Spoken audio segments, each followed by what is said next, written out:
আমাৰ এই ইয়াৰ ৰাইজে গণেশ চতুৰ্থী ইয়াত উদযাপন কৰি আছে আৰু আমাৰ কাৰণে সেইটো খুব এটা সৌভাগ্য আজি ইয়াত আমি আহিবলৈ পাইছোঁ। মই ফকীৰাগ্ৰাম অঞ্চলৰ ৰাইজৰ শুভকামনা কৰিছোঁ আৰু ঈশ্বৰে সদায় ফকীৰাগ্ৰাম অঞ্চলৰ ৰাইজক যাতে শান্তিৰে ৰাখে, সকলোৰে উন্নতি কৰে, এইটোৱে মই প্ৰাৰ্থনা কৰিছোঁ। বাকী যিটো আছে ফকীৰাগ্ৰাম অঞ্চলত আমাৰ বহুত দীৰ্ঘদিন ধৰি ইয়াত একো কাম কাজ হোৱা নাছিলে। বহুতখিনি ৰাস্তা ঘাট, স্কুল, কলেজ, মেডিকেল বহুত বনাব লগা আছে। অৰূপ দে ডাঙৰীয়া আজি ইয়াত আৰম্ভ কৰিছে। ইয়াত মডেল হস্পিটেল এখন হ'ব। ৰাস্তা ঘাট যি আছে তেখেতে ইতিমধ্যে নিৰ্মাণ কাৰ্য আৰম্ভ কৰিছে। পিছত আহি পেলাই আপোনালোকৰ লগত বাকীখিনি সমস্যা ক'ৰবাত কথা পাতিম।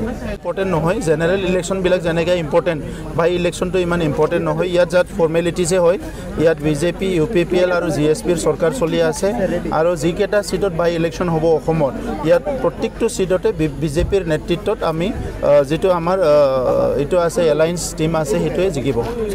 আমাৰ এই ইয়াৰ ৰাইজে গণেশ চতুৰ্থী ইয়াত উদযাপন কৰি আছে আৰু আমাৰ কাৰণে সেইটো খুব এটা সৌভাগ্য আজি ইয়াত আমি আহিবলৈ পাইছোঁ। মই ফকীৰাগ্ৰাম অঞ্চলৰ ৰাইজৰ শুভকামনা কৰিছোঁ আৰু ঈশ্বৰে সদায় ফকীৰাগ্ৰাম অঞ্চলৰ ৰাইজক যাতে শান্তিৰে ৰাখে, সকলোৰে উন্নতি কৰে, এইটোৱে মই প্ৰাৰ্থনা কৰিছোঁ। বাকী যিটো আছে ফকীৰাগ্ৰাম অঞ্চলত আমাৰ বহুত দীৰ্ঘদিন ধৰি ইয়াত একো কাম কাজ হোৱা নাছিলে। বহুতখিনি ৰাস্তা ঘাট, স্কুল, কলেজ, মেডিকেল বহুত বনাব লগা আছে। অৰূপ দে ডাঙৰীয়া আজি ইয়াত আৰম্ভ কৰিছে। ইয়াত মডেল হস্পিটেল এখন হ'ব। ৰাস্তা ঘাট যি আছে তেখেতে ইতিমধ্যে নিৰ্মাণ কাৰ্য আৰম্ভ কৰিছে। পিছত আহি পেলাই আপোনালোকৰ লগত বাকীখিনি সমস্যা ক'ৰবাত কথা পাতিম।